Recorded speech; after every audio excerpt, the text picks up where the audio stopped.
Here we have a Xingyi master. Look at how quick his hand speed is. Under compliance. Look how good he looks, man. Look at that push. And look at this. You can't move him, man. Look at that. He's got internal martial arts, right? This is an internal martial arts test. So here's the guy. He's a Wing Chun Choi Li Fu guy, and he calls it a once-in-a-lifetime chance to test the master. So far, he's the one connecting, right? The master can't get any strikes on him. Look at that. Master keeps his face open. Nope. Master still can't. Nothing, man. Dude, master can't deal with a punch down the center line. What's going on? Who's the master here? Look at this. No idea how to deal with the clinch either. Jerry from Fight Commentary Breakdowns here. I wanted to make it clear. The young guy is a Wang Shangliang Wing Chun guy. He is not an MMA guy. So this is not an MMA versus Kung Fu. This is just pressure-tested Kung Fu versus non-pressure-tested Kung Fu. So we'll watch the beginning again. I think actually the master got him once in the face. We'll watch again. So got him once in the body and once in the face. There we go. And then once he got the younger Kung Fu guy in the face, the younger Kung Fu guy started reeling, dialing it up, right? And now the master got nothing.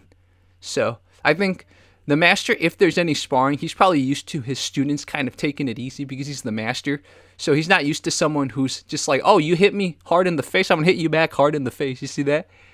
So now the master got nothing. Can't out-trap, out-pock, right? Whatever you call it, hand speed him. So now they've toned it down a little. Whoa. Almost like trapping range, right? The master still got nothing. Notice the master's just coming forward, right? Because that's something you associate with Xingyi, right? Xingyi is like a very linear thing. But so far, his forward momentum's got nothing.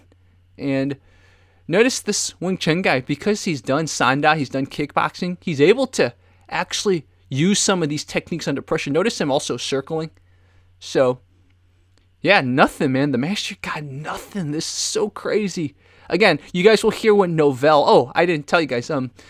Novell told me about this match. So let me show you guys an interview with Novell where he talks about this match. It's hilarious. So look at that, man. Don't chase hands, right? Like they say in Wing Chun. Why is the Xingyi guy chasing hands? It's ridiculous. The guy fought up there for some little Wing Chun guy. I don't know if you've seen that clip.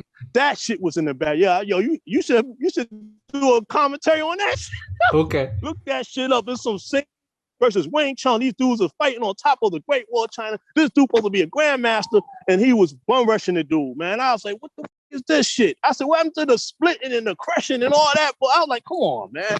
And Cash used to try to criticize me, man. I was like, come on, son. At least I fought real motherfuckers, man. I ain't going there and be on some bullshit. You know what I'm saying? It's just a straight bullshit, man. I know what you're talking about now. It was an episode of Kung Fu Quest, right? There you go. I seen that shit. And yo, they showing you all them doing this nice looking shit. This is what I mean. I'm not trying to hate on China. I love the Chinese art, but I'm just like, yo, man, y'all got to start representing better than this shit, man. The only people that can fight in China, in my opinion, is the Sandow dudes. You know what I'm saying? And when I went there, them motherfuckers can bang. If you up the level, they're going to up the level. You know what I'm saying? That's how I learned how to punch and kick. Please watch the original video with Novell, but I wanted to highlight some of the tips he gave to people who want to see if their stuff is good. So here's some good sage advice from Novell. Sad because a lot of Americans, believe it or not, they believe in this shit, man. I ain't going to front. I used to believe in this shit because I used to read the Tai Chi classes. I read all that shit. I used to believe in that shit. I was like, oh, this shit is the shit. Then one day I remember this guy in Kifu kicked my ass, Puerto Rican cat, golden glove cat, me up. I was so fucking depressed. I couldn't believe it. I think I did like 3 or 4 years in training. This motherfucker just caught me with a jab, hook, and drop me. And I was like, yo, you know, son, I got to change the way I do things. You know what I'm saying? But I used to believe in all that shit. I used to read all those books, man. I could say, talk about a lot of cats' books I used to read that are supposed to have been so-called masters. You know what I'm saying? These dudes not in shape. I ain't saying you got to look like you like mother Hulk Hogan or some shit. But what I'm saying is you got to be in shape. You got to have stamina, endurance. You got to at least know how to punch and kick. I'm like, come on, dude. Hope you enjoyed, guys. Make sure to share this. And I did a really good interview with Matthew Lee too, so make sure to check that out. I'm going to incorporate some of the things we talked about in future videos because Matthew Lee is a smart dude. Make sure to check out the other videos I linked and make sure to go follow Novell Bell also. Talk to you guys soon. Fight Commentary Breakdowns out.